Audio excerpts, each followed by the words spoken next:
নিশ্চিতভাৱে আচলতে ৰাজ্যত যি সময়ত বান বিভীষিকাময় পৰিৱেশৰ সূচনা হৈছে তাৰ সমান্তৰালকৈ আমি কেমেৰা সহযোগী অৰূপে দেখুৱাই আছে যে এটা হাতীৰ পোৱালি আৰু এয়া হৈছে হোজাই যি হাবাইপুৰ বন শিবিৰত এটা জাকৰ পৰা আচলতে বিচ্ছিন্ন হৈ হাতীৰ পোৱালিটো এনেদৰে বন শিবিৰ উপস্থিত হৈছেহি আৰু এই যি হাবাইপুৰ অঞ্চল আছে এই হাবাইপুৰ অঞ্চলত এই হাতীৰ পোৱালিটোৱে আজি দুদিন ধৰি এনেদৰে আচলতে হাতী আৰু মানুহৰ একেলগে সহাৱস্থান কৰাৰ ইতিমধ্যে পৰিলক্ষিত হৈছে আৰু সম্পূৰ্ণৰূপে আচলতে বন যি হাবাইপুৰ বন শিবিৰ সেই বন শিবিৰৰ নেতৃত্বত এই হাতীটোক ইতিমধ্যে সংৰক্ষণ দিয়াৰ তেওঁলোকে ইতিমধ্যে যুঁজা চলাইছে আৰু এইদৰে কেমেৰা সহযোগী অৰূপে দেখুৱাই আছে যে আমি পুনৰ ক'ম যে যি সময়ত বান বিভীষিকাময় পৰিৱেশ আৰু তেনে সময়তেই যিখিনি সময়ত দেখা পোৱা যায় যে হাতী আৰু মানুহৰ সংঘাত দেখিবলৈ পোৱা যায় আৰু তেনে সময়তেই যে এটা হাতীৰ পোৱালিক বন কৰ্মী বা স্থানীয় ৰাইজে কেনেদৰে আচলতে হাতী পোৱালিটো সংৰক্ষণ দিয়াৰ ব্যৱস্থা চলাইছে অকণমান মই কথা পাতিম যে বন কৰ্মী আছে আমাৰ লগত উপস্থিত যি হাবাইপুৰ বন শিবিৰৰ যে কিমান দিন হ'ল এই হাতী পোৱালিটো অহা বা ধৰক জাকৰ পৰা বিচ্ছিন্ন হৈ অহা জাকৰ পৰা বিচ্ছিন্ন হৈ আছে যোৱাকালি সময় 5টামান বজাত ৰাতিপুৱা জাকৰ পৰা বিচ্ছিন্ন হৈ পেলাই এই জংঘলত ঘূৰি থকাৰ লগে লগে আমি গম পাই পেলাই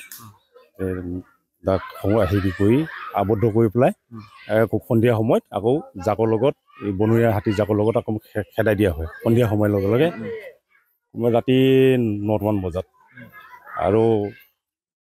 কপিলি উপত্যকাৰ হেৰিৰ পৰা কি বুলি কয় আমাৰ ৰেঞ্জ অফিচাৰ ষ্টাফ সকলো আহি থাকে আৰু গোটেইখিনি খা খবৰ লৈ থাকে আৰু তেখেতলোকে আমাক যথেষ্ট সহায় কৰি আছে আৰু এতিয়া শুনামতে ছাৰে ৰাতিপুৱা আহি গ'ল আমাৰ কপিলি উপত্যকাৰ বন বিষয়াসকল আহি পেলাই এতিয়া কাজিৰঙালৈ ৰেস্কিউ কৰাৰ কথা কৈছে সেইকাৰণে আমি আবদ্ধ কৰি ৰাখিছোঁ কেম্পৰ ওচৰতে আজি আহিব আজি লৈ যাব আজি লৈ যাব বুলি কৈছে এনে ধৰক জাকৰ পৰা বিচ্ছিন্ন হৈ জাকৰ পৰা বিচ্ছিন্ন খোৱা বোৱা কিবা হেৰি কৰিছে খোৱা বোৱা সম্পূৰ্ণ বাধা আছে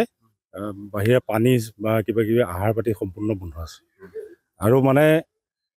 হেৰি কি বুলি কয় জাকে তাৰমানে নোলোৱাৰ কাৰণে এইটো এতিয়া ৰেস্কিউ কৰিব লগা হৈছে মানে জাকৰ পৰা ওলাই অহা কিমান দিন হ'ল 2 দিন হৈছে যোৱাকালি আজি এইদৰে আচলতে কেমেৰা সহযোগী অৰূপে দেখুৱাইছে যে আচলতে মৰম লগা আছিলে হাতী পোৱালিটো আমি দেখুৱাই আছো যে সি চাগে খুব অবুজন কাৰণ এই যি আমি যি স্থানত আছো এই হাবাইপুৰ আমি অঞ্চলত আমি উপস্থিত আছো আৰু হাবাইপুৰ খুব নিকটতম যি হাবাইপুৰ বন শিবিৰ এই বন শিবিৰৰ তত্ত্বাৱধানত হাতীৰ পোৱালিটোক এইদৰে আচলতে সংৰক্ষণ কৰি ৰখা হৈছে আৰু ইতিমধ্যে বন কৰ্মীসকলে জনাইছে যে কাজিৰঙালৈ ইতিমধ্যে এই হাতীৰ পোৱালিটোক লৈ যোৱা হ'ব আৰু খন্তেক পিছতেই যে কাজিৰঙাৰ যি দল আহিব আৰু এইদৰে দেখুৱাইছে কেমেৰা সহযোগী অৰূপে যে অতি মৰম লগা পোৱালিটো হাতীৰ পোৱালিটো আৰু এইদৰে বন কৰ্মী বা স্থানীয় ৰাইজৰ সহযোগত কেতিয়াৰ পৰা আহিছে যোৱাকালি 5টামান বজাৰ পৰা ঘৰত সোমাই নে মানুহৰ ঘৰত সোমাইছে নে 1-2জনৰ ঘৰত গৈছে এনে ঘৰৰ ভিতৰতো সোমোৱা নাই বাৰীত গৈছিল চাওক এইদৰে আচলতে হাতীৰ পোৱালিটোক আমি পুনৰ ক'ম যে হাতীৰ পোৱালিটোক জাকৰ পৰা বিচ্ছিন্ন হৈ অহা হাতীৰ পোৱালিটোক ইতিমধ্যে বন শিবিৰৰ যি হাবাইপুৰ বন শিবিৰ আছে বন শিবিৰৰ বন কৰ্মীৰ প্ৰচেষ্টাত সংৰক্ষণ আৰু হাবাইপুৰ যি স্থানীয় ৰাইজৰ সংৰক্ষণত হাতী পোৱালিটো ৰখা হৈছে আৰু ইতিমধ্যে বন কৰ্মীসকলে জনোৱাৰ মতে আজি কাজিৰঙালৈ হাতীৰ পোৱালিটোক লৈ যোৱা হ'ব।